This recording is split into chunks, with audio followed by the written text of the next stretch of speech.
Rodina pre mňa znamená všetko. A mne už ostali len deti, takže ja už žijem len pre nich. Bývalý partner mal rád alkohol. Tým pádom tam prišlo k bitkám, hádkam a už naposledy to vyvrcholilo do extrému takého, že použil tam niečo iné, čo nemal. Videli to deti. Boli sme v krizovom centre, kde môžete byť po dobu len 2 rokov. Tým pádom, pokiaľ není nikde voľné miesto, musíte si zohnať sami ubytovanie. Nebolo vtedy nikde voľné, tak preto sme skončili na ubytovni. Je možno trošku smutné, že sme sa v krajine zmierili s pojmom pracujúca chudoba. Že napriek tomu, že pracujete a ste mama a nech robíte čokoľvek na to, aby ste zlepšili svoju situáciu, tak nemôžete ju zmeniť a ste odkázali na pomoc druhých. A práve tento náš produkt, dostupné sociálne nájom-bývanie na to, aby tie mamy, ktoré túžia po svojom domove, ho mohli dostať, aby sa stalo realitou, aby sa už nebáli, aby sa uspovedovali svojim deťom, aby aj svojim deťom vedeli dať bezpečie a istotu.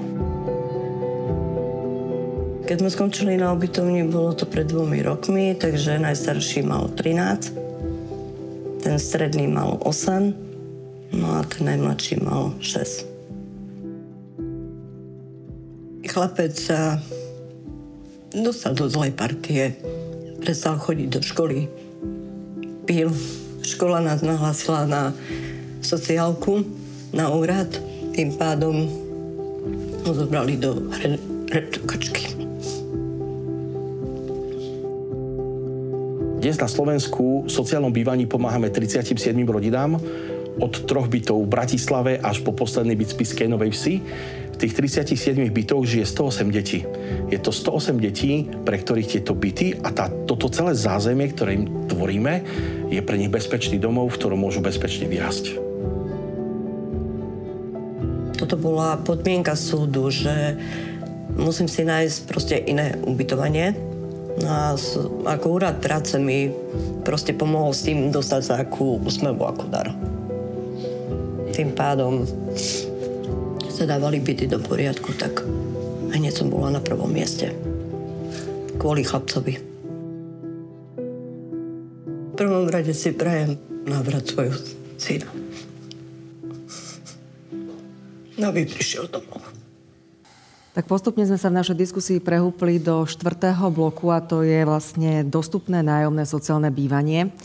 A naozaj v tom predchádzajúcom sme sa bavili o tom, že koľko ľudí je na hranici biedy, že naozaj až 1/3 rodín je v takej krízovej situácii, že prichádza o strechu nad hlavou a práve tu je veľmi veľkým partnerom a prínosom organizácia Úsmev ako dar, ktorá toto dostupné nájomné sociálne bývanie rieši. A rieši to aj vďaka partnerom, vďaka firmám, ktoré podporujú túto oblasť. Úsmev ako dar má dokonca spočítané, že viac ako polovica detí v Úsmev ako dar, respektíve v tých zariadeniach, má svoj život poškodený práve stratou bývania. A keď sa včas podchytí táto situácia, tak nemajú tie deti, rodiny a vôbec všetci tí príslušníci takéto handicapy, ktoré si nesú potom naďalej svojim životom. Dovoľte mi, aby som privítala našich hostí v 4. bloku. Pán Daniel Hanko, ekonomický riaditeľ Eurovia.sk. Dobrý deň. Dobrý deň, prajem všetkým. Martin Jaroš, manažer pre korporátnu komunikáciu spoločnosti JTI Slovak Republic. Dobrý deň, prajem. Dobrý deň. Zároveň mi dovolte predstaviť aj pána Ondreja Majtána zo spoločnosti TPD. Dobrý deň. A po mojej ľavici, už ani neviem, ktorá ruka, po mojej ľavici sedí pán Lukáš Štefánik, partner advokátskej kancelárie Soukeník Štrbka. Dobrý deň. Pekný deň, prajem. Vidíte, opätovne tu máme takú pánsku zostavu a samozrejme medzi našimi hostiami zároveň vítam aj zástupcu Úsmev ako dara Radka Drába, pretože práve pri tejto oblasti a v tejto oblasti má veľký prínos nielen na východnom Slovensku, ale v komunikácii s partnermi na podporu toho nájomného sociálneho bývania, o ktorom dnes budeme v tomto bloku hovoriť. Rovnako dobrý deň všetkým. Radko, začnem rovno s tebou. Aká je súčasná situácia vlastne v tejto oblasti? Koľko bytov momentálne na Slovensku Úsmev ako dar v takomto vlastne kontexte alebo nastavení, koncepte prevádzkuje? Ako sme videli do krútke, posledné slovo bolo slovo domov. Ja som veľmi rád, že vďaka a najmä tejto silnej zostave pánov, ktorí sedia po mojej pravici, už dneska to nie je číslo 37, ale je to 39 skutočných domovov, tak ako bolo spomenuté od Bratislavy po Spisku Novú Ves, v ktorých žije 114 detí.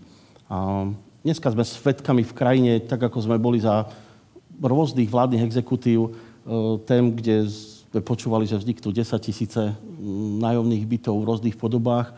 Dneska o tom počúvame rovnako, dokonca vznikajú registre, kde sa môžete ako záujemca o fiktívne byty, ktoré ešte nie sú ani nakreslené, zaujímať.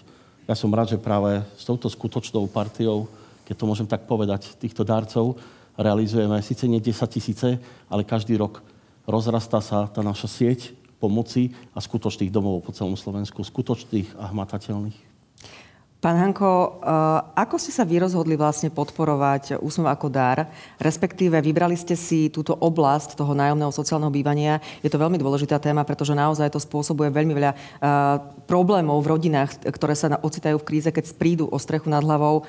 Ako ste si vybrali práve túto tému, túto problematiku, respektíve túto podporu? Eurovia spolupracuje s Úsmevom ako dar. Už to tu bolo povedané, že Úsmev ako dar je už 30 rokov, 3 dekády na trhu. A to robí, čo robí. A my sme, keď sme pozerali do nášho účtovníctva, kde sme sa snažili nejako do minulosti dopatrať, že kde nájdeme nejakú prvú zmienku u nás, nejaký prvý šek alebo nejaký prvý výdaj. Možno je to ďalej, ale našli sme nejakých 15 rokov.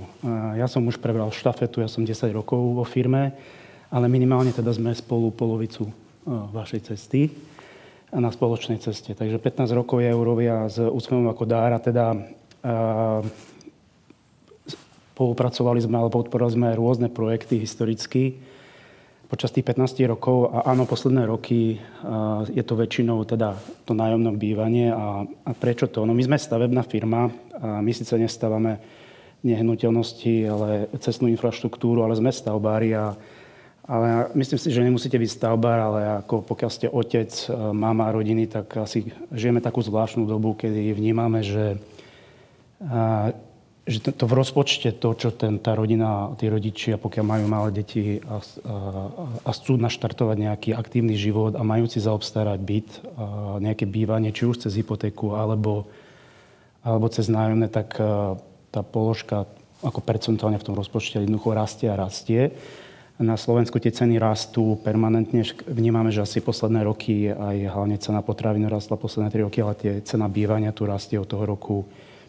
Sa to zastavilo v roku 2008, keď tu bola tá finančná kríza, ale vtedy, kedy to začalo klesať, ale predtým znova tie ceny rastli veľmi prudko. Takže je to také zvláštne, že uvidíme, kedy sa to začne otáčať konečne, ale vidíme, že aj to tu bolo povedané, ja to vnímam, že aj otec, mama, ktorí pracujú, majú zamestnanie, nie je to sranda pre nich, nie je to už to kde je matka samoživiteľka alebo otec, kde je nejaký problém, tak vnímame, že toto je niečo, čo je extrémne dôležité a v predchádzajúcich vstupoch sme hovorili, bolo tu spomenuté to, či darovať rybu alebo udicu.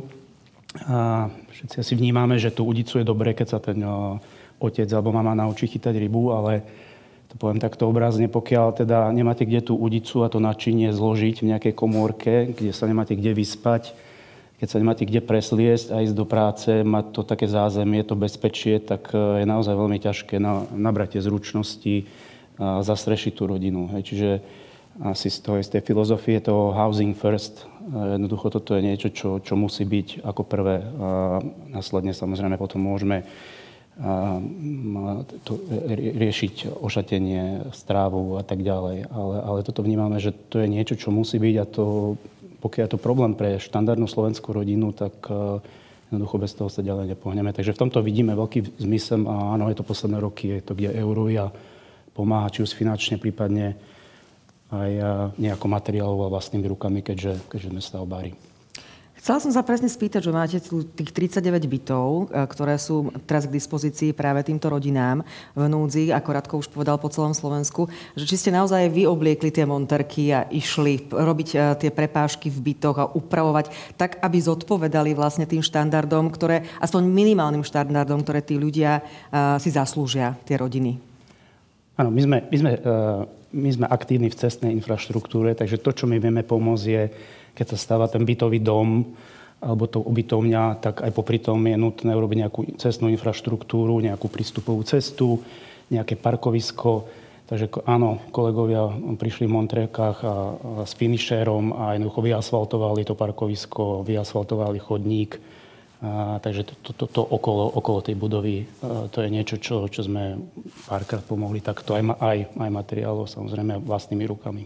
To znamená, že ako komfortne sa k tomu bývaniu aj dostať. Aj to je veľmi dôležité. Ano. Martin, ako je to u vás vo firme? Ja viem, že tvojim cieľom pred niekoľkými rokmi bolo čo najviac ľudí aj interne stiahnuť práve na pomoc Úsmev ako dar. Súčasťou darcovskej konferencie, pokiaľ si tam nemýlim, si úplne od začiatku, to znamená, že 4 ročníky. Ako to vyzerá v súčasnosti? Koľko tvojich kolegov, alebo respektíve máte na to nejaký systém v rámci firmy, ako zapájať kolegov do pomoci? Áno, a trošku ťa opravím. Nebolo to, že odjakžiaľ bola naša ambícia ich nejako vtiahnuť, ale v podstate tá kultúra alebo tá nálada v tej firme tak nejako vyvrela do toho, že tí ľudia si to začali sami pýtať. Že my v podstate s tým Úsmevom pracujeme naozaj dlhodobo, systematicky a úplne súhlasím, čo bolo povedané presne, že cieľ je dať ľuďom zázemie, aby si mohli potom už ďalej sami pomôcť. A projekty, ktoré sme spolu robili, boli krásne, boli dojímavé a ľuďom v našej firme sa to páčilo.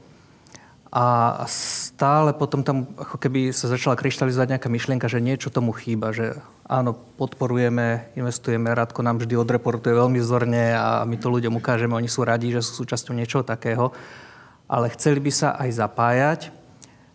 Párkrát sme sa aj bavili, že prídeme malovať alebo čo, ale nevždy sa podarí tie týmy, ktoré sú roztrúsené po celom Slovensku, nejako spojiť. A potom z toho vlastne vznikla myšlienka, že však tak nechaj ľudia si urobia svoje projekty.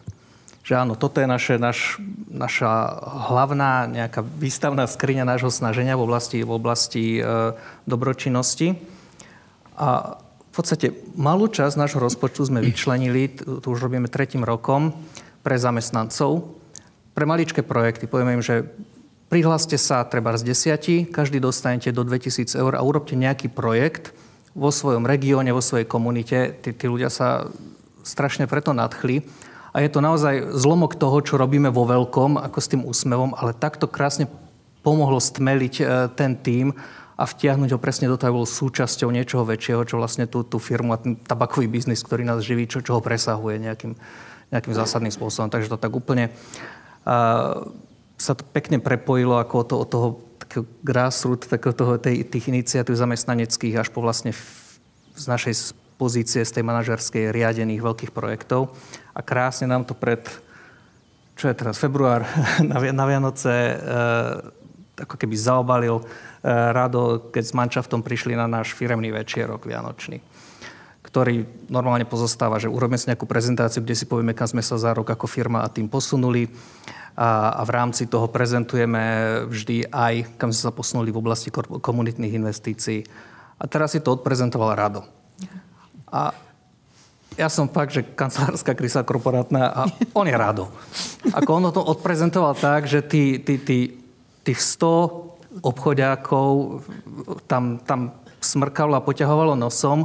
Tak to všetky chytilo za srdce a zároveň to bolo urobené tak krásne a citlivo, že nie, že by to nejako poznačilo tú atmosféru, keď sme sa išli potom večer baviť, ale práve to tým ľuďom tak otvorilo tie srdcia, že urobili tombolu a vyzbierali sme peniaze, z ktorých sa zariadil celý jeden z tých bytov.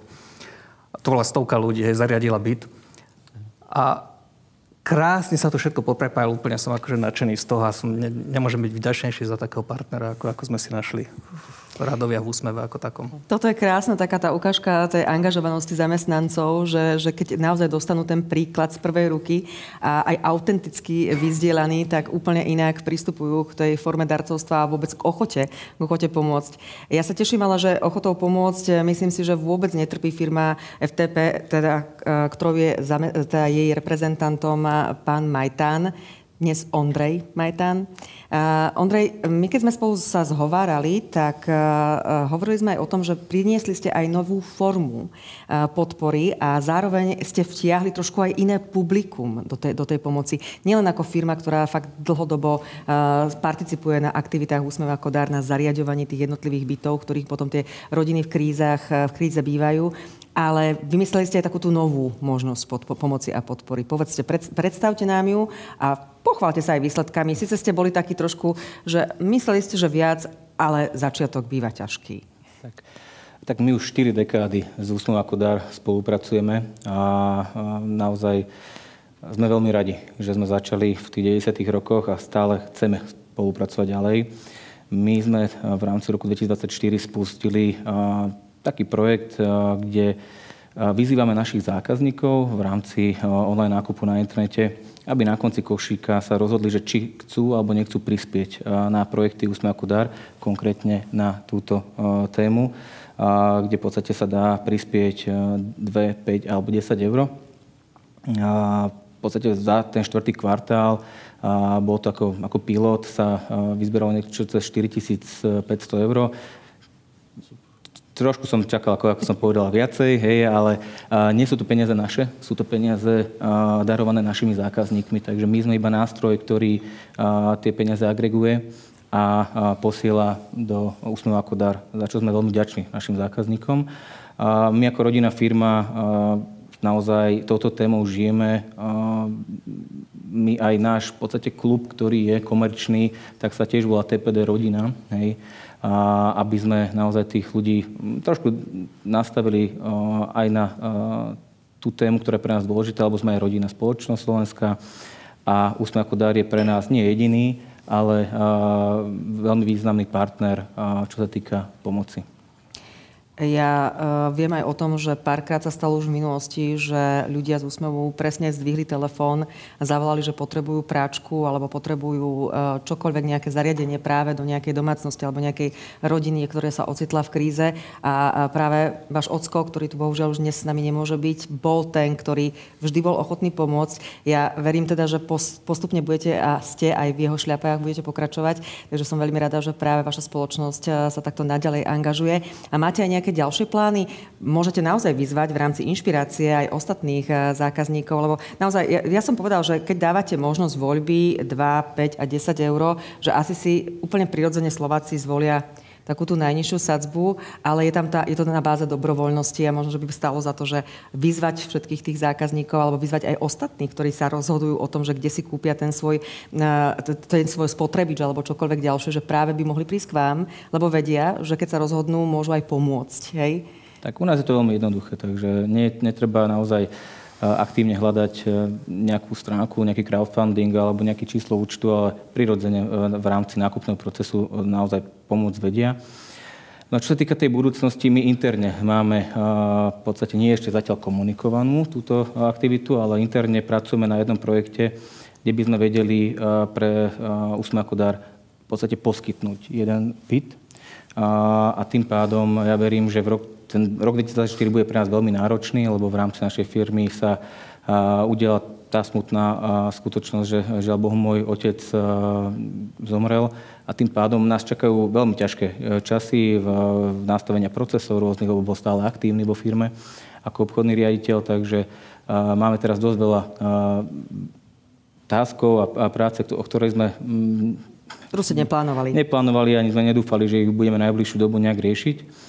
Ale verím, že tento projekt, ktorý som ešte s ním v podstate bol komunikovaný a bol začatý, tak snáď ho budeme vedieť už dať do nejakej tej reálnej podoby a potom samozrejme, či už s pánom Zdrábom alebo ostatnými z Úsmev ako dar ho teda budeme vedieť aj zrealizovať, či už v rámci tohto roka alebo budúceho roka. Budeme sa tešiť, lebo to bude ten 40. áno? Áno. Ak dobre počítam. Tak do tej doby dúfam, že bude aspoň 50.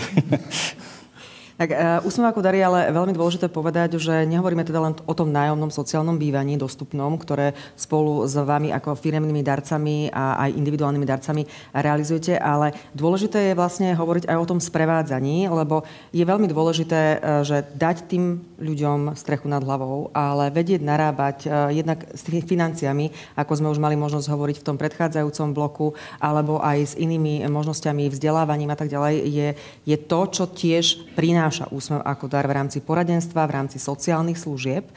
Pán Štefánik, vy ste zástupca právnickej kancelárie. Ono by sa tak zdalo, že čo tu tak asi robí zástupca právnickej kancelárie, jednej zo špičkových bratislavských kancelárií. Povedzte vy, čo tu robíte, alebo respektíve, čo vaša firma robí pre Úsmev ako dar. Lebo ja viem, ale diváci asi nie, takže skúsme ozrejmiť túto situáciu práve vo vašej oblasti. Ďakujem pekne. Možno to na prvý pohľad tak nevyzerá, čo má spoločné právo s pomocou sociálne slabším, respektíve advokátska kancelária, ale vidíme tam naozaj veľa paralel a možno je to aj ten dôvod, pre ktorý sa už naozaj dlhé roky naša advokátska kancelária stotožňuje s tým krédom Úsmev ako dar. Podľa nášho názoru nie je to len fráza, keď sa povie, že rodina je základom spoločnosti, a tým základom rodiny, ako už povedali aj predrečníci predo mnou, sú nejaké základné potreby vrátane bývania. Takže práve od roku 2018 tá naša pomoc sa zacelila na projekty Centier na obnovu rodiny, nakoľko vieme, že je naozaj nevyhnutné, aby bolo nejaké sociálne zázemie pre rodiny, ktoré možno nemajú rovnaké štartovacie podmienky ako veľká časť spoločnosti. A na druhej strane si uvedomujeme, že ten, kto dáva dobro, dvakrát dáva, obdaruje teda jednak toho obdarovaného a čiastočne aj seba alebo celú spoločnosť. Nakoľko z toho dlhodobého hľadiska sa nám určite to dobro raz vráti. Ja som mal možnosť vidieť to nedávno na jednej konferencii, ktorú organizovali mladí študenti stredoškolskí na Univerzite Komenského v Bratislave, ktorí za pol roka pripravili modelový súdny dvor. Naozaj by ste nepovedali, že takí mladí ľudia v sebe nájdu nekonečné množstvo elánu, aby postavili 7 rôznych panelov, ktoré simulovali viaceré súdne spory na Slovensku aj v zahraničí. A musím povedať, že som tak trošku pokrial, lebo na začiatku sa tu spomínalo, že v spoločnosti tápeme, či je tu nejaká nádej, svetelko nádeje. A toto sú tie momenty, kedy si uvedomíte, že tá nádej je v ľuďoch prirodzená. Treba ju objavovať, treba o nej hovoriť, treba to svetelko zapínať a pomocou ľudí, ktorí radi šíria dobro, verím, že toho dobra bude v spoločnosti stále viac a viac. A to nás utvrdzuje v tom, že aj prostredníctvom Úsmev ako dar má zmysel pomáhať. Myslím, že za tie roky sme sa naozaj presvedčili o tom, že je to pomoc, ktorá je systémová a má zmysel, lebo je jednoduché dať peniaze, ak peniaze máte na nejaký projekt, ale nie je jednoduché, aby tie peniaze nevyšli na vnívoč, aby naozaj padli na úrodnú pôdu a aby na konci dňa sa dostali k ľuďom, ktorých naozaj potrebujú. Takže z tohto dôvodu sme veľmi radi, že môžeme viac ako 10 rokov podporovať Úsmev ako dar, teda pomedzi iné projekty a je to taká naša, myslím, dlhodobo srdcová záležitosť. Takže to srdiečko v logu si myslím, že je celkom na mieste. Aké je to inšpirovať tých kolegov, nielen tých právnikov, advokátov, koncipientov, ale možno, že aj iný personál, ktorý je súčasťou kancelárie, k tomu, aby ste ich primeli na tú pomoc a aby ste ich vlastne, nehovorím, že presvedčili doslova do písmena, preto aby pomáhali. Toto poradenstvo asi nie je jednoduché v tej oblasti právnej služby? Áno. No, sme síce najväčšia advokátska kancelária na Slovensku, ale začínali sme ako pomerne malá kancelária. Stále si dovolím tvrdiť, že sme taká rodinná firma. Ten kolektív je pomerne silný a utužený a vždy mám pocit, aj tým, že trávime naozaj veľa času v práci, že je to taká naša druhá rodina. Takže to je možno aj tá paralela, prečo vidíme potrebu pomáhať rodinám v núdzi. A tá rodina si myslím, že vníma tým, že človek, tak ako človek nie je ostrov, ani spoločnosť nie je ostrov. A tí jednotlivci v rámci spoločnosti vnímajú možno vzory, keď teda vedenie spoločnosti rozpráva o tom, akým spôsobom sa dá pomôcť, keď hovoríme aj spoločných aktivitách, čisto team buildingy alebo podujatia s klientmi alebo s našimi kolegami o tom, ako sa dá pomáhať. Je to určite inšpirácia a verím, že to práve pomáha zapaľovať tie svetielka nádeje do budúcna.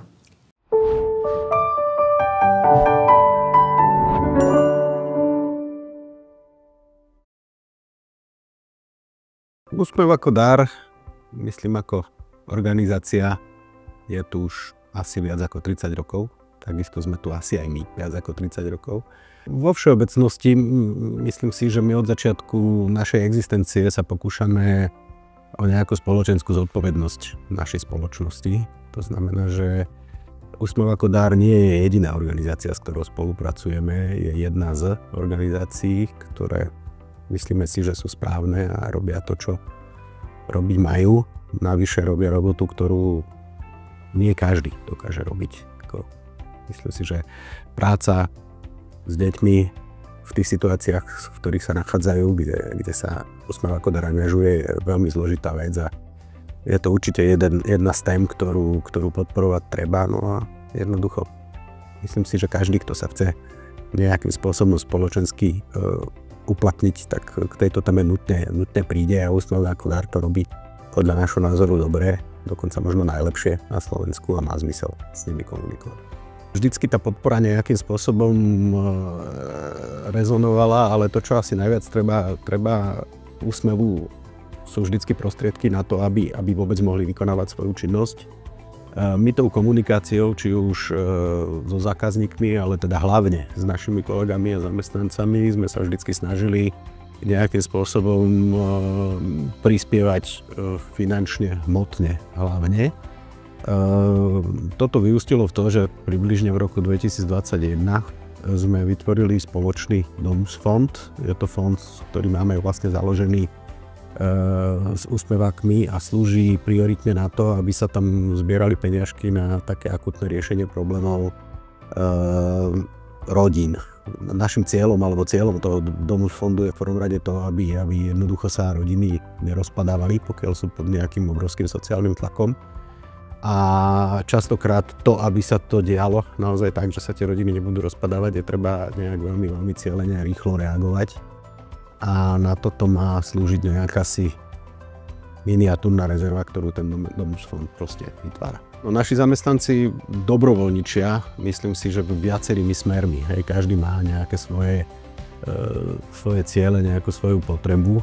Naša firma to v každom prípade podporuje, máme dokonca aj v našom nejakom benefitnom programe zakotvené, že v prípade dobrovoľnosti sú nejaké dni voľna k dispozícii pre tých ľudí, ktorí sa angažujú. Takže v zásade áno, podporujeme dobrovoľníctvo v tomto zmysle. Veľmi, veľmi by som chcel poďakovať tomu, že Úsmev ako dar je a je tu tak dlho, ako je. A to, čo mne sa páči na tom, čo robia, je hlavne to, že to robia dlhodobo systematicky a stále tu sú bez ohľadu na politickú situáciu, bez ohľadu na turbulencie, ktoré sa v spoločnosti dejú. Oni jednoducho idú a jednoducho deťom pomáhajú. Teda nielen deťom, ale aj rodinám a všetkým, ktorí to potrebujú v tejto oblasti. Znova opakujem, veľmi by som im chcel za to poďakovať.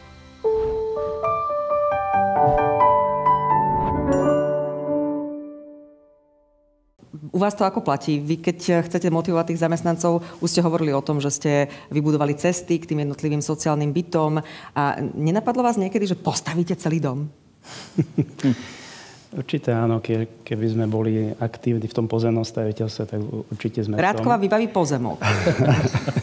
To vám garantujem.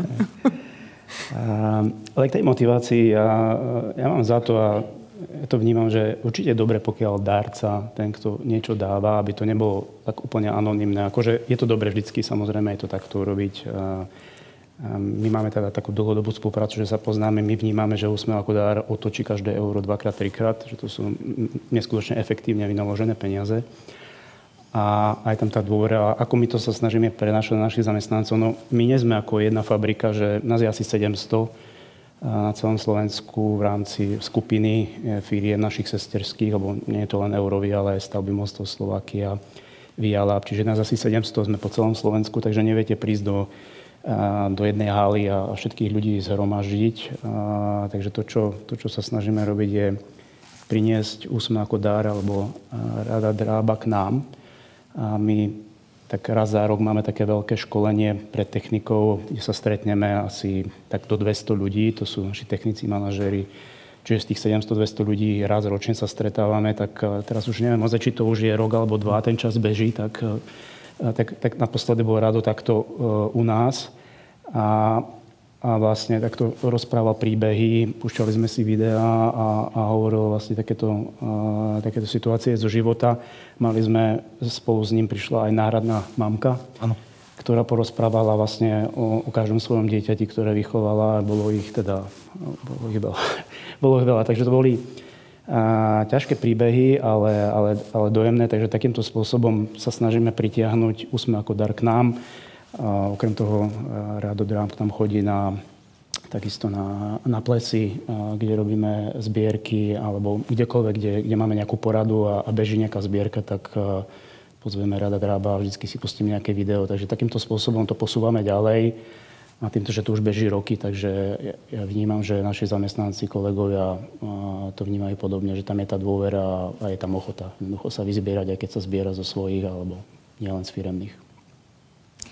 Maťo, vaša firma, ako to spojenie s Úsmevom ako dar, ono to je taká tá bežná otázka, že ako je vnímaná tá pomoc zvonka. Ty si hovoril o tej o tom vnútornom nastavení, že naozaj tam tí zamestnanci zo spodu vznikol ten tlak pomáhať a aj tá ochota čím viac, tým lepšie.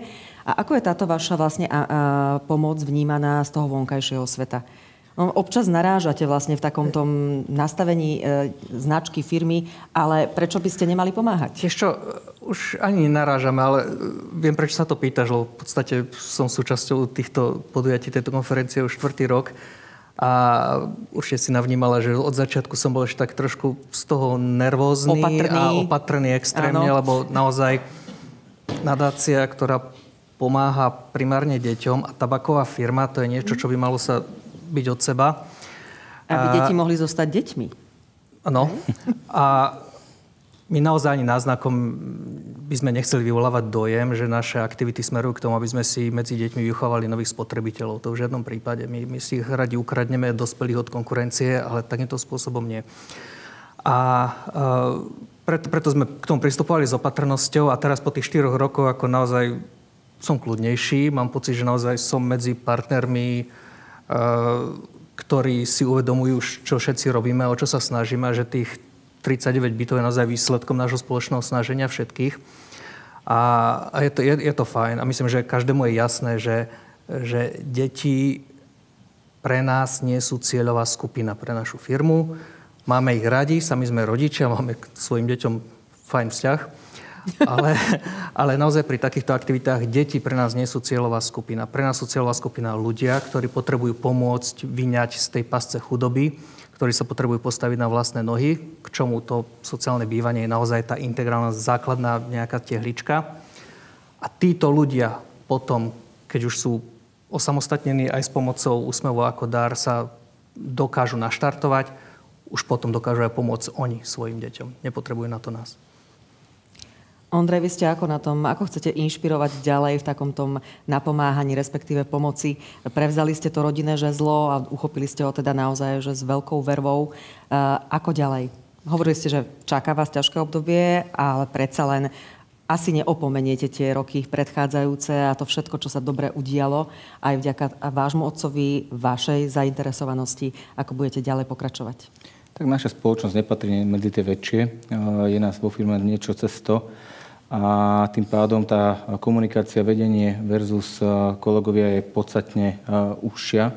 Už aj to, že sme rodinná firma, tak samozrejme tá komunikácia korporát versus rodinné firmy je na úplne inej úrovni. A všetci tú tému našu poznajú, ktorá je aj v rámci našich obchodných domov. Máme nejakú komunikáciu aktivít, nástupnej dvere do obchodného domu je už rokúce branding Úsmev ako dar. A dokonca jeden z našich kolegov Nie kvôli nám, a bolo to s tým, že spolupracoval dlhé roky s Úsmev ako dar, ako hudobník. V podstate si osvojil 2 deti vďaka najmilším koncertom roka, kde ich spoznal teda a tak sa do seba zahľadili, že v podstate 2 deti súrodencov teda si zobrali k sebe. Takže tá téma u nás si myslím, že v rámci firmy rezonuje. A keď príde táto žiadosť, akákoľvek žiadosť teda, že potrebujeme či už navýsiť nejaký rozpočet, lebo máme nejaký fixný daný, ale potrebujeme niečo ad hoc riešiť, tak nekomunikuje sa už iba s nami, ako s Majtanovcami, ale aj s našimi kolegami, ktorí prídu ako na hotovú vec, že Úsmev ako dar toto potrebuje, ako to máme vyriešiť v rámci účtovníctva, aby sme im to mohli dať. Nie, že či, ale ako, hej. Aby boli všetci spokojní v rámci nejakých interných procesov. Takže myslím si, že v rámci našej spoločnosti sme na jednej lodi. Hovorím, tou našou troškou nepatríme určite medzi najväčších donorov, ale za tie 4 dekády už asi celkom pekné číslo sme vedeli dodať, či už do detských domovov, alebo k rodinám a podobne. A hovorím, ďalšia taká téma, ako sa dostáva to medzi našich zamestnancov alebo aj zákazníkov, je to, že spolupracujeme už roky a veľa mladých ľudí, ktorí vyšli z detských domovov, našli u nás ako prvé zamestnanie a tým pádom tam sme videli, že naozaj naši kolegovia, ktorí prišli zo štandardných rodín, videli, že áno, tí ľudia potrebujú pomoc, potrebujú nájsť ten štandardný flow života, alebo naozaj vyrastať v detskom domove a vyrastať v rodine je naozaj veľký rozdiel. A tie prvé mesiace alebo roky u nás strávilo veľmi veľa ľudí z detských domovov. A je to tiež taká, nazvime to taká edukácia, alebo také otvorenie očí tým ostatným, aby zistili, že čo v podstate majú a že čo im rodina vlastne dala. Poskytnúť prácu je naozaj veľmi dôležitou súčasťou podpory a pomoci. Myslím si, že z tých firiem a zástupcov, ktorí tu dnes sedeli, sú viaceré, ktoré robia práve takúto formu podpory Úsmev ako dar. Radko, a na záver, ty by si mohol zhrnúť, čo Úsmev ako dar čaká v tejto oblasti. Hovorili sme o tom, že sa finalizuje ten 40. byt. Aký je tvoj cieľ, alebo váš cieľ Úsmev ako dar na rok 2025? Koľko tých bytov si myslíš, že spoločne dáte aj s tými partnermi, donormi a podporou? Dnes sme v štádiu, že aj vďaka tejto silnej zostave podporcov sme ako organizácia spolupráce aj s otcom Petrom Gombitom založili špecializovanú platformu, samostatnú neziskovku sociálne bývanie, ktorá sa bude úzko špecializovať tejto téme a zasiahne, pevne veríme, dianie na celom Slovensku, bez ohľadu na to, aká vláda pri moci vtedy bude. Dneska máme relevantné dáta na základe ukážky z týchto 39 bytov, že vieme ponúknuť tejto krajine systém, ktorý ušetrí štátu 60% prostriedkov, ktoré vynakladáme na život dieťaťa v detskom domove. Tak, ako povedal jeden bývalý český premiér, že na toto netreba byť sociálny práci, keď videl porovnanie týchto čísel, že toto sú dáta.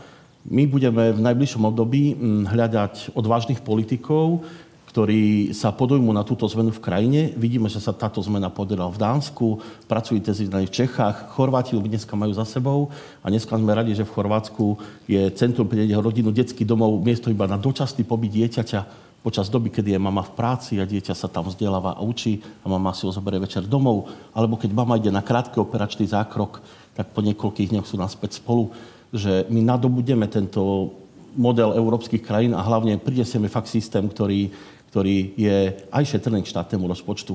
Takže to naše sociálne bývanie s tým klejmom Domov bez strachu budeme šíriť po celom Slovensku a budeme ukazovať, že sa to dá. Dneska máme skutočnú vzorku. Ja ďakujem Eurovi, kde tam pán Hanko a jeho tím dávajú možnosti prísť medzi stovky kolegov a hľadajú sa stále rôzne možnosti, ako ten obrovský mančaft niekoľko sto zamestnancov namotivovať, ako prispieť k rozvoju rôznych projektov. Som rád, že máme v Eurovi veľkú oporu, kde prichádzame aj častokrát aj v urgentnom stave, aj v tom neplánovanom, tom nerozpočtovanom, kedy potrebujeme práve stabilizovať naše odborné týmy a kde najmenej porozumenie v štáte, tak ho nachádzame práve tu. Rovnako v JTI u pána Jaroša je to situácia, kde máme naplánované ďalšie projekty na tento rok. Pevne veríme, že vzniknú ďalšie bytové jednotky. Ale rovnako dneska intenzívne máme rozpracovaný projekt aj sociálnej inklúzii v podobe práce.